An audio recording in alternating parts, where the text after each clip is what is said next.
بسم اللہ الرحمن الرحیم۔ قدیم زمانے کی بات ہے، ملک خراسان پر بخت شاہ کی حکمرانی تھی، جو بہت نیک، رحم دل اور خدا ترس بادشاہ تھا۔ اسے دنیا کی ہر نعمت اور آسائش حاصل تھی، لیکن اس کے باوجود وہ نہایت سادہ زندگی بسر کرتا تھا۔ بخت شاہ کے برعکس اس کا وزیر دلاور بہت مغرور اور بد مزاج تھا۔ اس کا تعلق ایک دولت مند اور معزز گھرانے سے تھا۔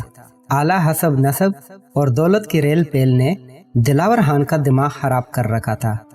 ان تمام حامیوں کے باوجود اس میں ایک خوبی بھی تھی جو ان تمام حامیوں پر بھاری تھی۔ وہ خوبی یہ تھی کہ وہ حد سے زیادہ عقل مند اور نہایت قابل تھا۔ اس کی اسی خوبی کی وجہ سے بخت شاہ اسے اس کی بدمزاجی کے باوجود برداشت کر رہا تھا۔ ایک دن کا ذکر ہے، بخت شاہ اسی وزیر کے ساتھ کسی سفر پر روانہ ہوا۔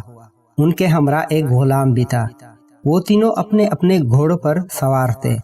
جب وہ ایک صحرا سے گزر رہے تھے تو اچانک زبردست طوفان نے انہیں گھیر لیا اور وہ ایک دوسرے سے جدا ہو گئے۔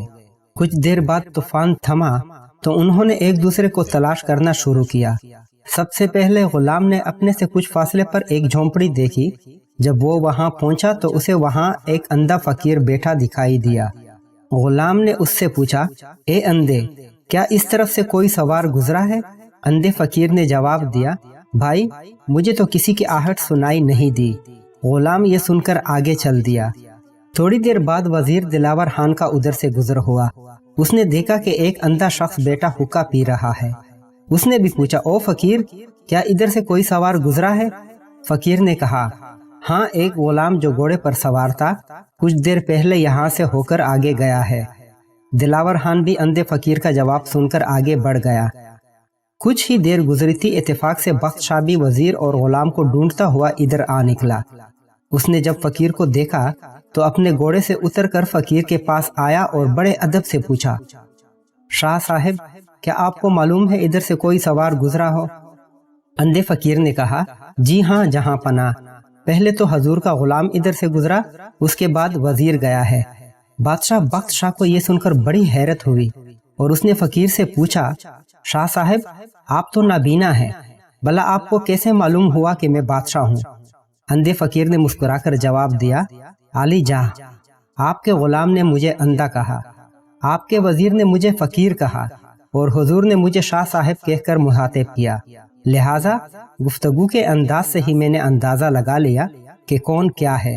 بخت شاہ اندھے فقیر کی باتوں سے بہت خوش ہوا اور اسے بہت سا انعام دے کر رخصت ہوا۔